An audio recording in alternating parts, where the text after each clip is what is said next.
તુલસીજીની નિત્ય પૂજા કરવી જોઈએ.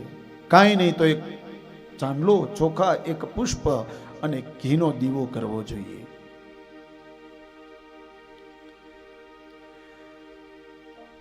આપણા ગુરુજનો એમ કહે કે તુલસીજીની પૂજા જે જન કરે, એટલે કે જે વ્યક્તિ કરે તે વ્યક્તિ, તે નર પતિત પાવન બની જાય છે તુલસીજીની પૂજાથી.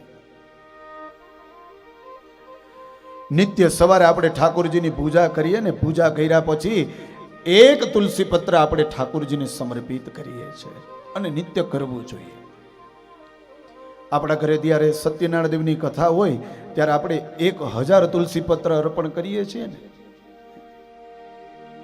1000 તુલસી પત્ર ભગવાનને આપણે અર્પણ કરીએ છીએ. ભગવાન એનો સ્વીકાર કરે છે. તુલસીજીની માળા પણ બને છે. અને જે વ્યક્તિ તુલસીજીની માળા પહેરી લે છે ને, એને ગમે તેટલા પાપ કર્યા હોય ને સાહેબ, અંત સમયે એ ભગવાનના દૂતો એને લેવા માટે આવે છે. એટલી અદ્ભુત તુલસીની માળા હોય છે.